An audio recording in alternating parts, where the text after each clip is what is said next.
Hello, my name's Rachel. I am part of Catch the Fire Manchester, and I wanted to share with you what happened to me when I met with Jesus. So my story is a little bit different to everyone else's, as it should be. We all get a unique story about how we meet and fall in love with Jesus. And mine starts with someone who was brought up in a Christian home and got to know all of the Bible.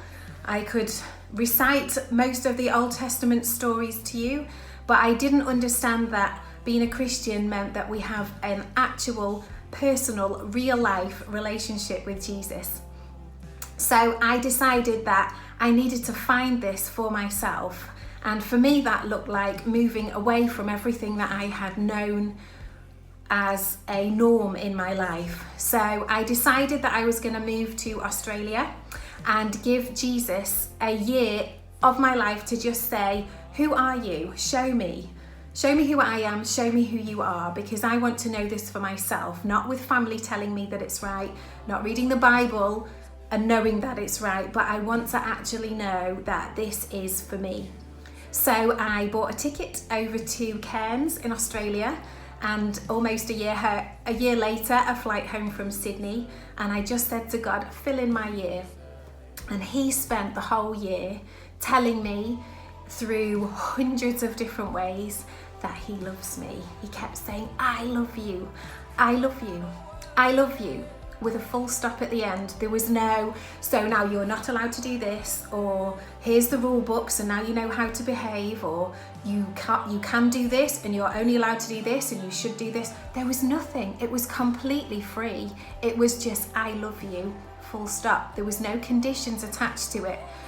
And for me, that was a complete revelation on God's free gift of love towards me, that I didn't need to earn anything. I didn't have to strive to do anything. I didn't need to keep a list of this is right and this is wrong. I wasn't accountable in terms of this is your checklist for being a Christian and you have to measure up to all of this and then you're loved and you're acceptable. It just wasn't like that. He just literally said, I love you, I love you, I love you. And everywhere I went throughout the whole year, he just kept saying the same thing. For example, I'd be walking along the beach and I would see heart-shaped shells and he would just whisper, I love you. Or I'd go to a church in the outback and they would be talking about something that I'd been asking God about on fear that week. It was literally like I would talk to him and he would answer me through adverts on the TV, through watching a movie, through meeting someone on the street, through anything. He literally spoke through everything, through seeing a moon rise. I didn't even know the moon rose. I knew the sun rose, but I didn't know that the moon rise was such a thing. And then I saw it and God spoke to me through that, through creation, through so many different ways throughout the whole year.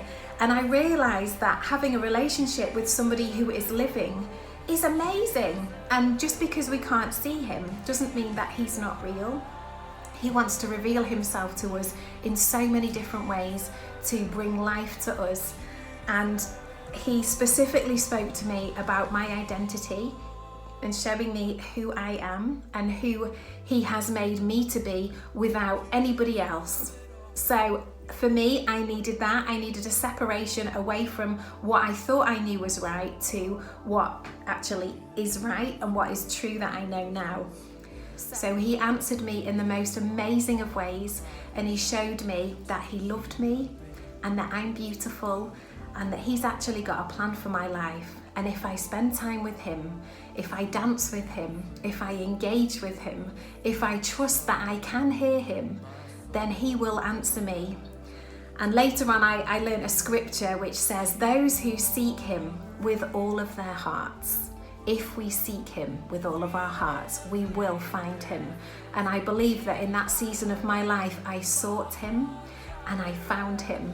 And I believe that that invitation is open to any of us who are seeking, searching, feeling lost. If you just call on his name and ask him, God, who are you? Who am I? What do you think about me? He will answer through a variety of ways, but he is faithful. So I encourage you to explore your relationship with Jesus and find out, who does he say that you are? Because I can guarantee it's not what the world would tell you you are. He's got something incredible for your life. Thank you guys so much for watching.